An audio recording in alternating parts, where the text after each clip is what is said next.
예, 그들이 먹을 수 있도록 이런 제목을 가지고 말씀을 우리 같이 나누며 도전받고 은혜 받기를 원합니다. 은혜 받는다는 것은 먼저 우리가 그 말씀을 실천하고 깨우침 받을 때 이 말씀이 이거구나, 그때 은혜 받는 거고요. 말씀 은혜 받을 때 하나님의 복이 같이 따르게 되어 있습니다. 하나님의 말씀 듣고 은혜 받았다라고 하지 마시고, 내가 실천해야겠다, 내가 받아들여서 내 삶에 적용해야 되겠다, 이렇게 얘기하시면 더 좋겠습니다. 왜냐하면 많은 분들이 설교 듣고서는 은혜 받았다고 하지만은 우리 믿음은 언제 보입니까? 언제 나타납니까? 우리 삶에서 나타나거든요. 은혜 받았는데 삶에 나타나지 않았다면 그건 은혜 받은 게 아니에요. 그건 여러분들이 거짓말하는 겁니다. 립서비스 하는 거예요. 누구한테 선포하는, 말씀 선포하는 사람에게, 다른 사람에게 보기 좋게 하기 위해 하는데, 이제 그런 삶을 우리가 좀 내려놓고 실천으로 옮기기 위해서 여러분들이 좀 말씀을 깨우침받기를 원합니다. 오늘은 오병이어의 기적을 우리 같이 보기를 원합니다. 오병이어의 기적. 여러분들이 좀 이 설교는 많이 들어봤을 거예요. 다양한 목사님들, 다양하게 여러분들이 들었을 것입니다. 근데 갑자기 5일을 두고, 우리 새생명 축제를 두고 오병이어의 기적을 얘기할까? 거기에 좀 이렇게 필요한 말씀이기 때문에 제가 좀 선택했습니다. 나름 또 이렇게 말씀을 보면서 묵상하면서 이 말씀이 왜 이렇게 중요한가? 그리고 오병이어의 기적을 통해서 많은 무리들이 배불렀다라는 말씀 들었거든요. 배가 불렀다. 그래서 주님이 다시 찾아왔어요. 근데 주님께서 우리가 이제 조금 이렇게 내려가게 되면 26절에 이렇게 얘기합니다. 26절에 예수께서 대답해 이르시되 내가 진실로 진실로 너희에게 이르노니 너희가 나를 찾는 것은 표적을 본 까닭이 아니에요, 떡을 먹고 배부른 까닭이로다. 그들이 배불러서 주님을 찾았다라고 합니다. 그러면서 이제 그 다음 구절이 좀 쇼킹한 겁니다. 썩을 양식을 위하여 일하지 말고 영생하도록 있는 양식을 위하여 하라. 이 양식은 인자가 너희에게 주리니 인자는 아버지 하나님께서 인치신 자니라. 지금 이 만나가, 죄송합니다. 이 오병이어의 기적은 이들이 배부름으로 인해서 그들이 주님 찾아왔거든요. 근데 이 배부름에 있어서 주님께서는 이 썩어질 음식을 위해서 일하지 말고 지금 뭡니까? 영생하는 것을, 영생을 위해서 너희들이 일하라 하라고 합니다. 그러면서 주님께서 거기에 이 양식은 인자가 너에게 주리니 인자는 아버지 하나님께 인치신 자니라 하면서 조금 더 내려가게 되면 32절에 이렇게 얘기합니다. 예수께서 이르시되 내가 진실로 진실로 너에게 이르노니 모세가 너에게 하늘로부터 떡을 준 것이 아니라. 자, 우리가 알다시피 이스라엘 백성들이 애굽에서 출애굽합니다. 광야 생활하지 않습니까? 40년 동안 하나님께서 만나를 주세요. 만나를 주십니다. 그래서 그들이 먹고 계속 그들이 먹으면서 40년 동안 살아왔어요. 지나왔어요. 그리고 그들이 가나안 땅 들어가는 즉시 어떻게 합니까? 만나가 그냥 끝납니다. 그래서 이제 거기에 대해서 그들은 모세가 하나님 앞에 나가서 기도했더니 하나님께서 만나를 주셨는데 모든 사람들은 지도자를 바라보거든요. 우리는 그건 넘어서야 될 텐데 오늘날 문제가 뭡니까? 오늘날 목회자들은 이렇게 신화를 만드는 것 같아요. 신적인 존재를 만드는 것 같아요. 그건 넘어서서 하나님을 바라봐야지 목회자를 바라봐서는 안 된다는 얘기예요. 이게 이슈가 되는 것 같아요, 오늘날. 특히 대형교회 보게 되면은 하나님 만나러 가는 게 아니고 목회자를 만나러 갈 때가 많고요. 하나님 말씀 들으려고 가는 게 아니라 목회자의 말씀 들으려고 갈 때가 많은 것 같아요. 그래서 오늘 본 말씀 보니까 32절 보니까 예수께서 이르시되 내가 진실로 진실로 너에게 이르노니 모세가 너희에게 하늘로부터 떡을 준 것이 아니라 내 아버지께서 너희에게 하늘로부터 참떡을 주시나니. 그러면서 33절 보게 되면 하나님의 떡은 하늘에서 내려 세상에 생명을 주는 것이니라. 하늘에서 내려오는 것은 떡은 뭡니까? 내려 세상에 생명을 주는 것이다. 자, 이 만나가 내려왔던 것은 그들이 40년 동안 생활하면서 배고프자고 굶주지 않도록 계속 인도했거든요. 그러다 보니까 그들에게 생명을 준 거나 마찬가지예요.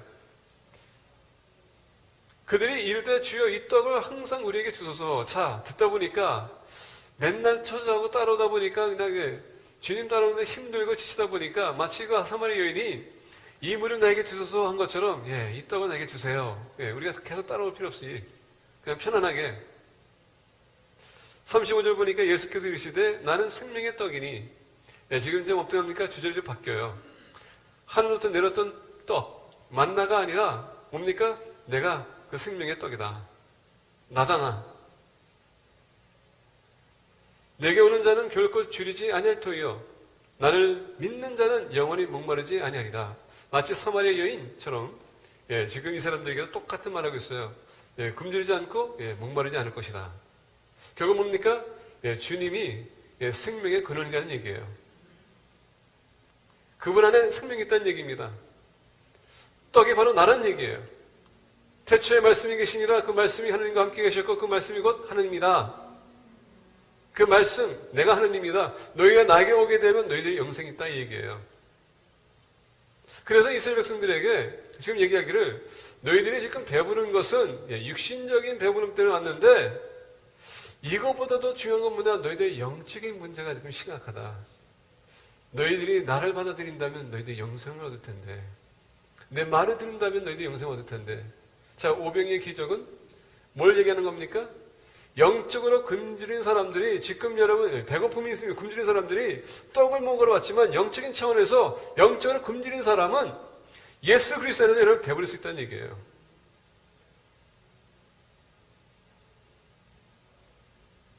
그래서 이 오병이의 기적은 우리 세대면 축제에 적합한 말씀이라고 좀 생각합니다. 영적으로 굶주린 사람들이 너무 많아요. 그들에게 하나님의 말씀이 전달이 돼야 됩니다.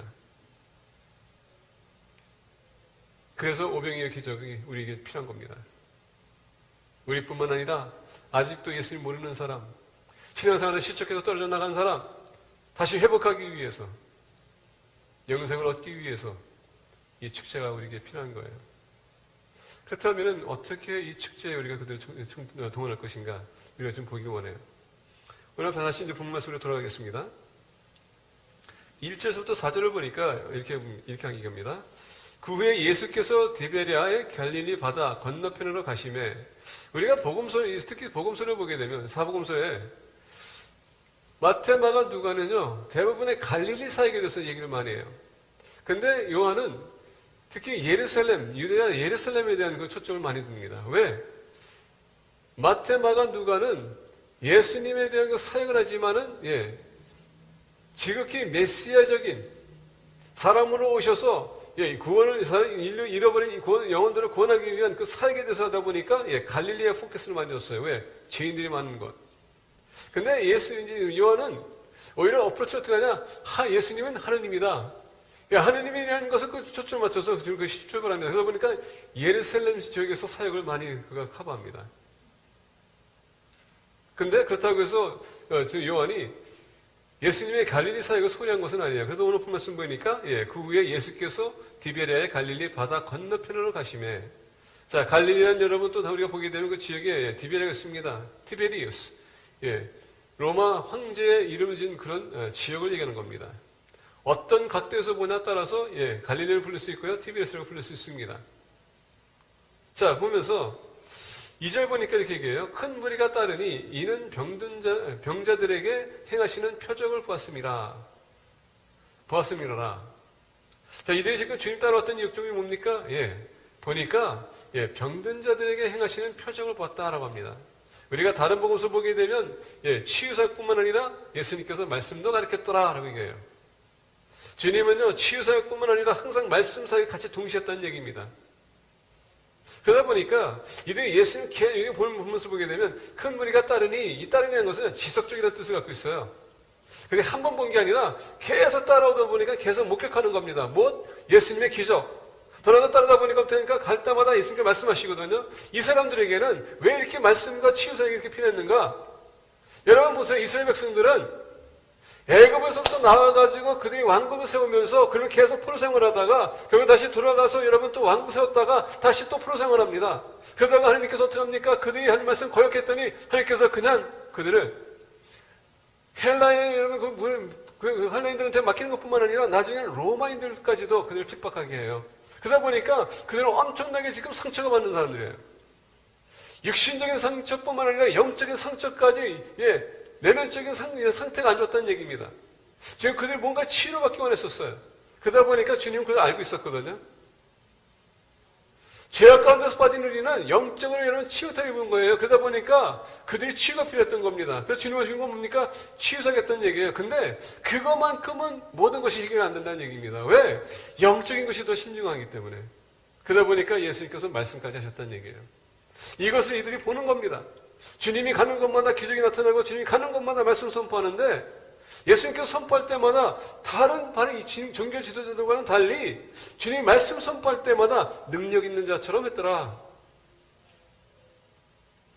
근데 오늘 말씀 보게 되면 큰 무리가 따르니 이는 병든 병자들에게 행하시는 표적을 보았음이로라. 여러분 보세요. 예수님은 이 땅에 오셔가지고 지금 이들한테 책망하는 게 아니었어요.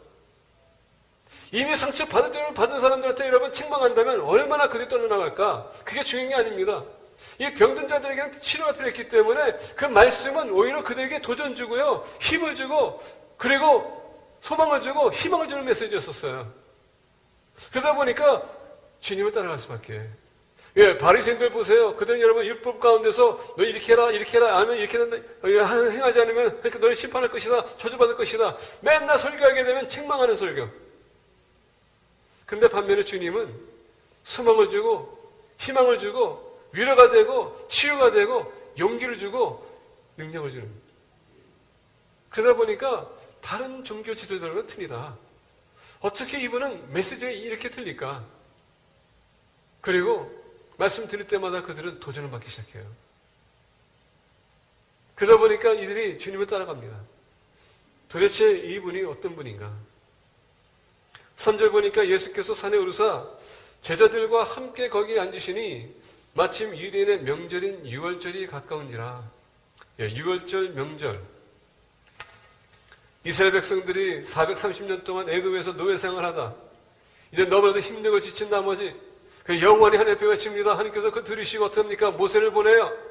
그들을 자유하게 시키기 위해서 그 유월절을 명절을 준비하는 것. 하나님께서 그들에게 임하셔서 그게 자유를 줬던 그날을 그들 기념하기 위해서 그게 모이고 있었다는 얘기입니다. 근데 오늘 본 말씀 3절 보니까 예수께서 산에 오르사 제자들과 함께 거기에 앉으시니 산에 올랐습니다. 우리가 이 메시지부터는 마가복음을 보게 되면 이렇게 기록합니다. 마가복음 6장 34절에서 이렇게 얘기해요. 예수께서 나오사 큰 무리를 보시고 그 목자 없는 양 같음으로 인하여 불쌍히 여기사 이에 여러 가지로 가르치시더라. 자, 높은 산에 이제 그 산에 올랐습니다. 그러면서 제자들과 함께 있는데 많은 무리가 지금 오고 있어요.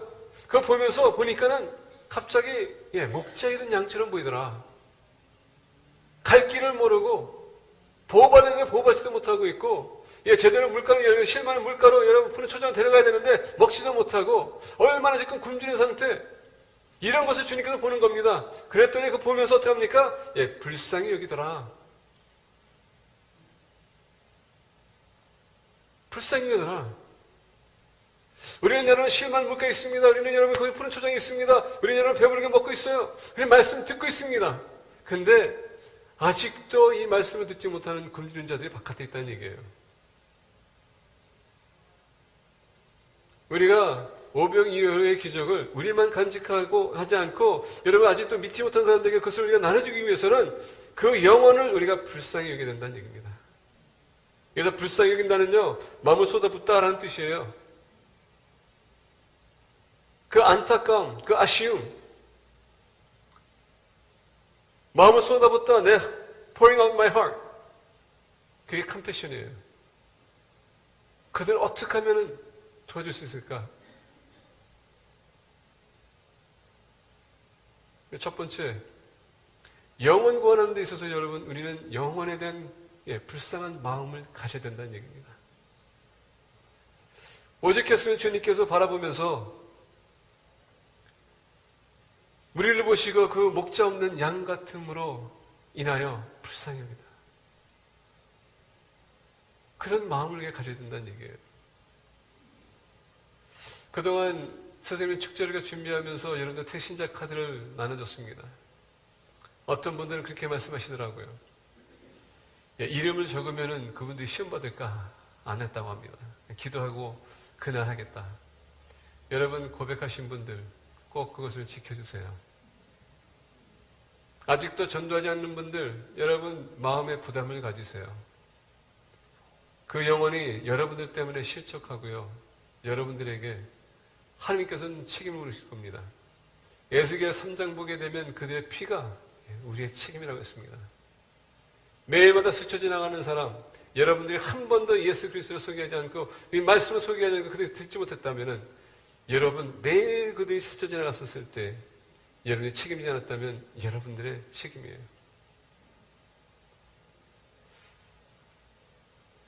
우리 모두가 불쌍히 여기는 마음이 필요합니다. 4절 마침 유대인의 명절인 6월절이 가까운지라 포로 생활했던 이스라엘 백성들 세상의 포로 마침 그날을 준비하면서 주님께서는 그들에게 오병이의 기적 생명을 줄 수 있는 떡 그거를 그들을 준비했다는 얘기입니다. 두 번째 오늘 말씀 보게 되면 왜 이 오병이의 기적이 중요한가? 5절서부터 9절입니다. 예수께서 늘을 들어 큰 무리가 자기에게로 오는 것을 보시고 빌립에게 이르시되 우리가 어디서 떡을 사서 이 사람들을 먹이겠느냐 하시니 자 예수님이 말씀을 선포할 때마다 치유사할 때마다 어떤 많은 무리들이 지금 계속 따르는데 보니까 계속 따라오고 있어요. 따라오고 있습니다. 그리고 여러분 그들이 굶주리고 있었어요. 뭐 준비할 시간이 있었어야지. 저는 이거 보면요 예수님은 그냥 강인인 것 같아요. 그냥 계속 말씀 선포하고 치유사역하고 시간이 있으면 가서 기도하고 철회하고 또 시간이 되면 어떻게 합니까? 또 사람들 만나고 또 치유해주고 또 말씀 선포하고 너무 저하고 체질이 틀린 분이에요. 저는 체질이 저지다 보니까 심장마비까지 온 사람이기 때문에 근데 너무 강인해요. 그런 건강을 저한테 주셨으면 얼마나 좋을까. 근데 오늘 말씀 보니까 본인의 건강에는 거의 길치 않고 지금 이 많은 무리들이 지금 굶주리고 있다는 것이 여러분 주님의 눈에 떴다는 얘기예요. 자 보면서 우리가 어디서 떡을 사서 이 사람들을 먹이겠느냐 하시니 이렇게 말씀하심이 친히 어떻게 하실지를 아시고 빌립을 시험하고자 하심이라. 자 뭐라고요? 빌립을 시험하고자 주님께서 지금 이 질문을 했다는 얘기예요. 주님 벌써 이미 계획하셨어요. 뭘 할 건지. 근데 이 제자들이 어떻게 반응할 건지 지금 보고 있었다는 얘기입니다. 더 나아가 그 질문에 어떻게 그들이 조치를 세울까 좀 보기 원했다는 얘기입니다. 자 7절 보니까 빌립이 대답하되 각 사람으로 조금씩 받게 할지라도 200데나리온의 떡이 부족하리이다. 자 빌립은요 정말 이게 아주 객관적인 차원에서요 아주 냉철한 사람이고 판단력이 상한 사람이고 숫자에 예민한 사람이었다는 걸 볼 수 있어요. 예리한 사람이에요. 벌써 이미 딱 파악하고서는요 이 많은 사람도 조금씩 줘더라도 200데나리온 이것도 모자랄 텐데요. 200데나리온은 어떻게 되냐? 그때 당시에 보게 되면 영어로 보게 되면 8months에 8개월치의 월급이에요. 8개월치의 월급. 근데 우리가 오병 이어의 기적이라고 했거든요. 8개월치의 월급인데 그때 당시에 한 사람이 월급 받기 위해서 여러분 일합니다. 하루 일하거든요. 품삯이었어요. 그러면 그 하루 일하고선 그 하루치를 가지고 만약에 가정이 10가정이면 10명이 먹을 수 있는 겁니다. 근데 오늘 말씀 보니까 그게 8개월치가 필요하대요. 240일. 근데 그것도 이 많은 무리가 먹을 수 있을까? 이거거든요. 벌써 이미 필립은 계산이 아주 정확했습니다. 이거는 불가능한 얘기입니다. 근데 8절 보니까 제자 중 하나, 곧 시몬 베드로의 형제 안드레가 예수께 여짜오되 여기 한 아이가 있어 보리떡 5개와 물고기 2마리를 가지고 있나이다. 그러나 그것이 많은 사람에게 얼마나 되겠사옵나이까. 자, 안드레도 안드레는 어떤 사람이냐? 불가능한 속에서 가능성을 바라보는 사람이 있었어요. 관찰합니다. 그랬더니 그 많은 사람들 중에서 지금 한 아이가 여기서 보니까 아이라고 했는데 꼬마라는 얘기예요. 보니까 보리떡 5개와 물고기 2마리 있었어요. 그때 당시에 보리떡 5개라는 것은 여러분 이게 큰 보리떡이 아니라 우리가 주일날 친구하기 위해서 이렇게 바게트 이렇게 큰 거 사는 게 아니라 아이가 먹게 수 있는 그 빵 요만한 거 5개예요. 그것도 보리떡. 보통 빵보다는 3배나 싼 거예요. 아이가 한 끼를 먹기 위한, 근데 안드레가 딱 보니까 이 아이가 있어요. 데려왔습니다. 이걸 가져와가지고 얘기합니다. 여기 한 아이가 있어 보리떡 5개와 물고기 2마리를 가지고 있나이다. 그러나 그것이 이 많은 사람에게 얼마나 되겠사옵나이까. 뭡니까? 안드레도 현실에 강했던 사람이에요. 이거는 불가능한 얘기다. 근데 우리가 엄연히 뭐라 했습니까? 주님이 시험하기 위해서 질문했다. 벌써 이미 주님은 계획하셨어요. 무엇을 하고 있고 계획하셨거든요. 자, 여기 우리가 포커스해야 됩니다. 우리 믿는 사람들은요, 현실에 좀 약한 것 같아요. 현실에 부딪혔을 때 내가 불가능하다고 생각한다면 그건 불가능합니다. 더 이상 우리가 진보가 없어요. 더 나갈 수가 없습니다. 우리는 거기에 딱 막혔어요. 오늘 본 말씀에서 뭐냐면 주님이 이미 계획하시고 이미 시험한다고 했거든요. 하나님은 벌써 이미 준비하시고 우리를 시험하는 겁니다. 그 믿음에 순종할 것인지 아닐 것인지 따를 것인지 아닐 것 따를 것인지 여러분 우리가 믿음을 통해서 우리가 움직일 것인지 아닐 것인지 그걸 보기 원했다는 얘기예요. 원래 많은 분들이 믿음이 있다고 하지만 여러분 이게 문제예요. 이슈가 뭐냐? 믿음이 따르지 못하기 때문에 문제라는 얘기입니다. 여기 더 나가서 여기서 5,000명이라고 했는데 여러분 이 5,000명 10절에 5,000명은요 우리가 보게 되면 남성만 5,000명 얘기하는 거예요. 거기는 안에 지금 여자도 포함되지 않습니다. 아이들도 포함되지 않았어요. 그냥 남자만 5,000명. 요새는 우리가 경제적인 어려움과 양육비가 얼마나 많이 들어가는지 요새는 1명, 2명 낳고 우리가 행복하자라고 하는 그런 시대에 살고 있어요. 그렇죠? 제가 한국에 있었을 때 우리 동네 사람들 보게 되니까 그 동네 사람들 보면은 보니까 자녀들이 대여섯 명 있더라고요. 제가 하와이에 있었을 때 하와이에서 어떤 분이 칠순잔치를 하는데 보니까는 자녀만 9명이었었어요. 나는 그거 볼 때마다 부러웠어요. 와, 9명. 근데 나 성장해도 결혼해가지고 손자들이 있는데 와 정말 대가족이더라고요. 이때 당시에는 뭐 할 게 있습니까? 그러다 보니까 원래 있고요. 농사가 주업이었기 때문에 자녀들을 많이 낳았습니다. 그러다 보니까 한 가정에 10명, 11명, 12명이 될 수 있었다는 얘기예요. 그러면 만약에 한 가정에 주님을 듣기 위해서 어떻게 온다면은 거기에 여러분 적어도 10명에서 14명이 있다는 얘기예요. 곱하기 5라 해보라는 얘기입니다. 어마어마한 숫자예요. 그러다 보니까 빌립도 마찬가지고 안드레도 마찬가지고 이거는 불가능한 얘기다라는 얘기예요. 근데 제가 이거 볼 때 참 이상했던 것은 뭐냐면 한 아이가 있어 보리떡 5개와 물고기 2마리. 다른 사람들은 먹을 게 없었어요? 먹을 게 없었던 얘기예요. 근데 그 많은 사람 중에서 한 아이가 지금 찾았는데 그 아이만 지금 보리떡 5개 물고기 2마리뿐이 없었다는 얘기예요. 다른 사람들은 없었다는 얘기예요. 어떤 면에서 보게 되면 만약에 먹을 것이 없다면 그 많은 사람들 안에서 어떻게 합니까? 나는 대충 있으면 나를 먹기 위해서 자식을 먹기 위해서 어떻게 합니까? 숨길 수 있어요. 근데 이 아이는 조금 모자른 것 같아. 우리 아이들은 어떻게 없으니까 항상 뭘 주면 자랑하기 좋아하는 거? 자랑하다가 이제 딱 걸린 것 같아. 너 일로 와봐.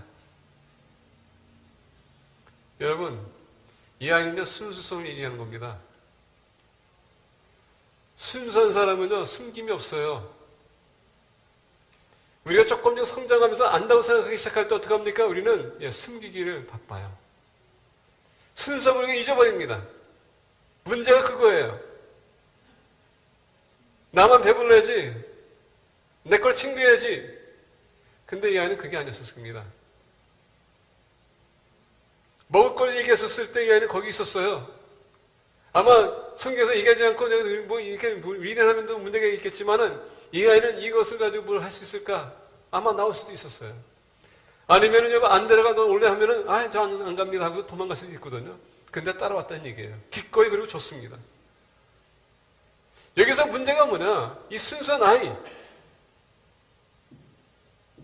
기꺼이 줄 수 있는 그 마음. 근데 어른들은요, 전혀 그런 의도가 없었어요. 얼마나 욕심이 많은지.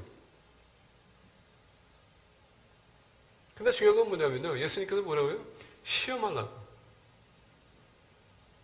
주님이 거기 있었음에도 불구하고 여러분 3년 동안 주님께서 제대로 있지 않았습니까? 이적과 기적을 베풀지 않았습니까? 모든 것을 풍성히 하신 분 아닙니까? 근데 이 두 사람의 믿음은 어디 갔어요? 현실이 부딪히다 보니까 믿음이 안 보여요. 이게 지금 이슈예요. 오늘 여러분 문제가 생기게 되면 우리는 도망가기 바빠요. 왜? 믿는다고 하지만은 주님이 안 보이고 현실이 보이기 때문에. 주님이 이미 시험한다고 이미 주님이 계획하셨습니다. 우리의 작은 헌신이 따른다면 하나님께서는 크게 역사할 수 있어요. 여러분 양이 중요한 게 아니에요. 그 양을 통해서 하나님께서 주님께서 뭘 했느냐가 더 중요한 거거든요. 내 한 사람이 가서 한 사람도 영원한 여러분 전도한다면 그걸로 인해서 시너지가 일어나서 얼마나 많은 사람들이 전도될 수 있을까요? 그게 더 중요하다는 얘기예요. 근데 오늘날 많은 사람들은 나만 간직하면 되겠지. 이런 문제. 주님이 역사할 것을 여러분 신뢰하시고요. 여러분들의 삶을 드리세요. 그러면 그것을 보고 믿지 않는 사람이 따라올 수 있습니다. 세 번째 보겠습니다. 10절에서부터 14절입니다. 예수께서 이르시되 이 사람들로 앉게 하라 하시니 그곳에 잔디가 많은지라 사람들이 앉으니 수가 5,000명쯤 되더라. 아까 그렇죠? 5,000명에 곱하기 10 하면요 5만 명 정도 될 수 있거든요.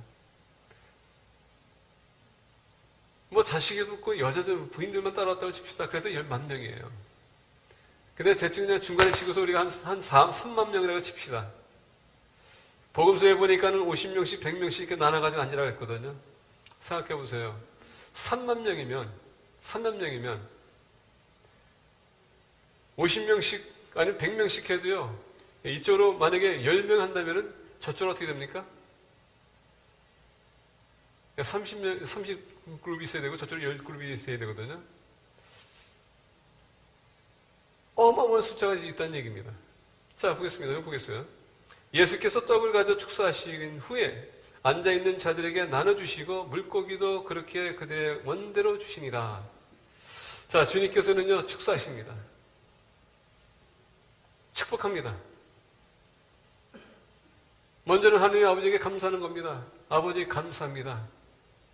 이 시간 주님, 이 아버지 이걸 통해서 제가 주님의 그 위대하심을 나타낼 수 있도록 허락하심을 감사드립니다. 기적을 나타낼 수 있도록 하나님께서 또 허락하심을 감사드립니다. 이 많은 무리를 먹일 수 있는 것도 하나님께 감사드립니다. 여러분 많은 것을 지금 주님께서는 각도를 보면서 감사하고 있어요. 그리고 축사합니다. 축사하신 후에 앉아있는 자들에게 나눠주시고 물고기도 그렇게 그들의 원대로 주시니라. 제가 오늘 어떻게 했다고요? 원대로 줬다라고 합니다. 자, 3만 명 인구 있는 사람들이 있는데 그 사람들이 지금 여러분 그 떡과 더 나가서 여러분 이제 고기를 물고기를 지금 그들이 한 손씩 갖고 있습니다. 근데 원하는 만큼 그들이 줬다고 얘기합니다. 원하는 만큼.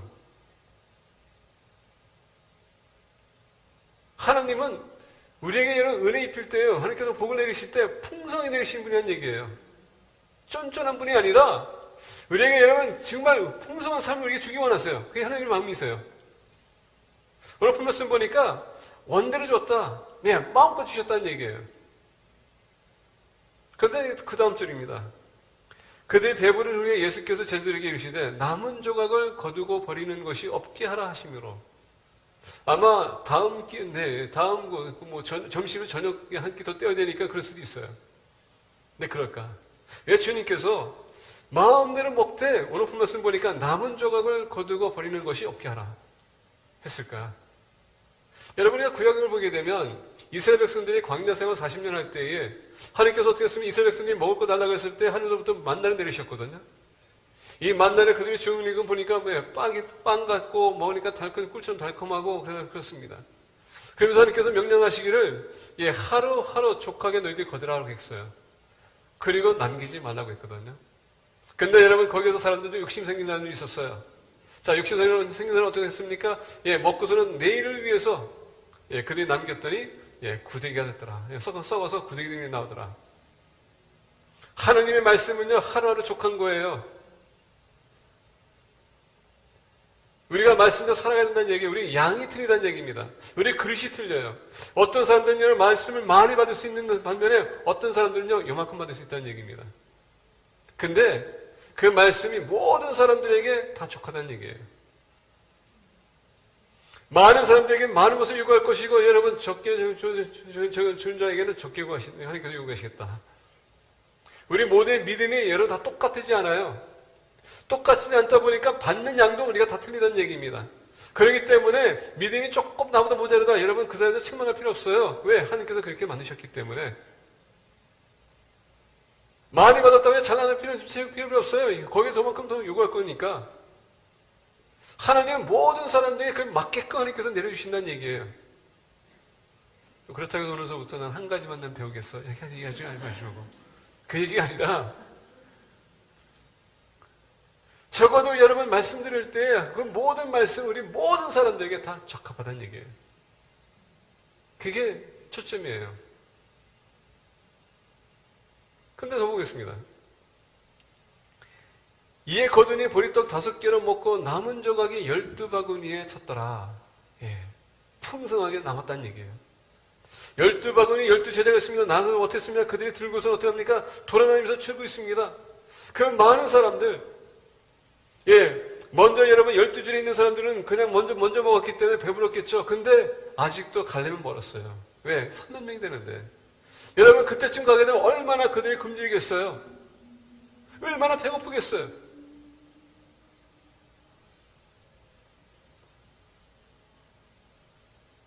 얼마나 배고프겠어요? 근데 문제가 뭐냐? 나만 배부르면 돼 하면요, 그 사람들은 영원히 굶어 죽거든요. 그래서 우리가 이 오병이의 기적을 나눠야 된다는 얘기입니다. 그들도 맛볼 수 있게끔. 그래서 그들도 예수님을 알고 그들의 영생을 얻을 수 있도록 우리가 나눠줘야 된다는 얘기예요.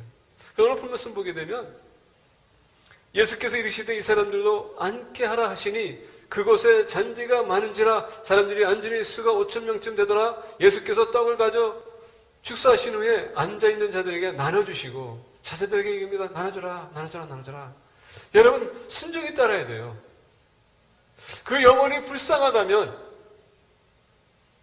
하나님께서 그들도 찾고 있다면, 우리가 신뢰한다면, 믿는다면, 여러분, 우리만 간직할 것이 아니라 나가서도 나눠줘야 된다는 얘기예요. 그들도 배불게 해줘야 돼요. 새생명 축제. 여러분들의 믿음을 보이는 때라는 얘기입니다. 그리고 여러분들의 믿음을 증거할 때라는 얘기예요.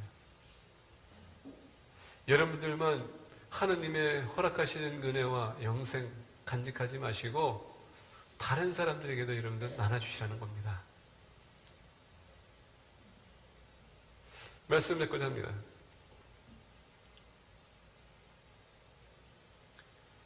예수님께서는 우리가 진리를 알 텐데 진리가 우리를 자유케 한다라고 합니다. 진리가 우리를 자유케 한다고 했어요. 우리가 하나님의 말씀을 섭취하는 그 순간에 그 말씀이 우리를 변화시키는 겁니다. 변화시킬 때 우리는 여러분 이 세상에서 우리는 자유할 수 있는 거예요. 그리고 주님의 영의 세계로 들어갈 수 있는 겁니다. 여러분, 주님께서 저와 여러분들 부르신 이유는 다른 건 아닙니다. 우리만 배부르고 맛있게 먹고 우리가 즐기라는 게 아니라 그 영혼 구원하라고 하나님께서 부르셨거든요. 지선명령 감당하라고 지선명령 주셨거든요. 그게 하나님이 영원롭게 하는 겁니다. 그래서 오늘날 우리가 있는 거예요. 하나님께서 여러분들 은사를 내려주시는 것도 바로 하나님 영광을 위해서 영혼을 구원하라고, 하나님께서 여러분들 복을 내려주시는 것도 그것을 통해서 하나님께 영혼 돌리라고 하나님께서 주신 거예요. 이 어린이들처럼 여러분 모든 거 숨기려고 하지 마시고 이 어린아이처럼 가져 나오세요. 그리고 나누세요. 아직도 굶주리는 자가 많습니다. 오늘 본 말씀 보니까 14절에 그 사람들이 예수께서 행하신 이 표적을 보고 말하되 이는 참으로 세상에 오실 그 선지자라 하더라. 오병이의 기적이 주님이 메시아라는 것을 인식하겠다는 얘기입니다. 그리고 그것을 받아들이겠다는 얘기예요. 여러분들이 그 오병이의 기적을 참여했고, 여러분들 먹었고, 맛을 봤고, 그래서 지금도 누리고 있다면 이제 나눌 때가 됐어요. 앞으로 여러분 3일 동안 새로운 축제가 있습니다. 영혼 구하는데 힘쓰고 한 영혼이라도 주님께 인도하는 공동체가 되기를 축복합니다. 기도하겠습니다.